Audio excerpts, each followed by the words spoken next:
masu sauraro, kamar yadda Buzo ɗan Filla ya faɗa, zan gudanar da wannan maudu'i na farko, sashen farko kenan.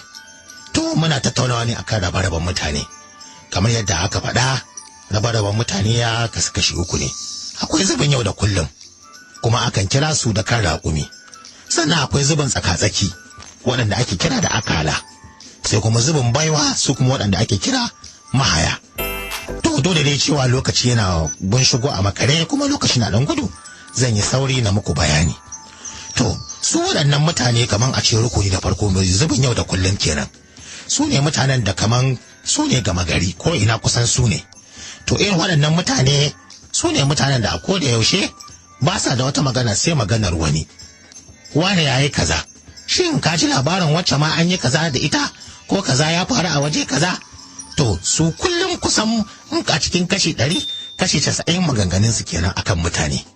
To sai kuma zubin tsaka-tsaki, su kuma su ne akala kenan. Wancan na farko kan raƙumi, wannan kuma zubin tsaka-tsaki su ne akala. Su kuma ba sa da wani batu sai batun abubuwan da suka faru. Su magana su ba akan mutane ba ne. Ai a rana kaza, a lokaci kaza, a waje kaza an yi kaza, da kaza da kaza, ai shekarar kaza ce ma aka yi kaza, aka yi kaza.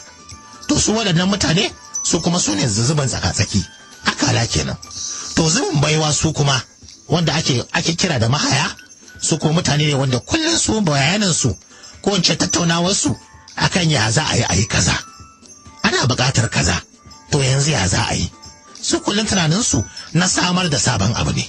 To saboda haka akan wannan maudu'i muna so ne mu ji daga bakin masu sauraro cewa akan idan yau ka samu kanka kenan a takaice dai anan kaga kan raƙumi sai yadda aka juya shi, ko ba haka ba?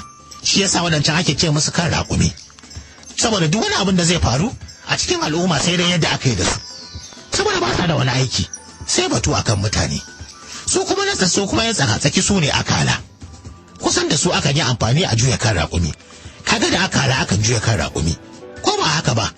To su kuma wadancan masu zubin baiwa su kuma su ne mahaya, su ne suke juya al'umma yadda ran sai yake so, saboda su ne mahaya. Kaga shi mahayi shi zai kama akala ya juya nan ya juya can, akala kuma ta juya kan raƙumi. To yadda abin ya taho kenan. To saboda haka sai muke ganin cewa duci gaba idan ya zama na an samu idan kan raƙumi suka yi yawa a cikin al'umma, to da wuya kaga wannan al'umma ta ci gaba. To saboda haka shine muke so mu tambayi masu sauraro, a naka tunanin idan yau muna so aka ce yau an waye gari ya cika da kan raƙumi da yawa, misali akalan ma akwai su amma mahayan kaɗan ne, to ya za a yi?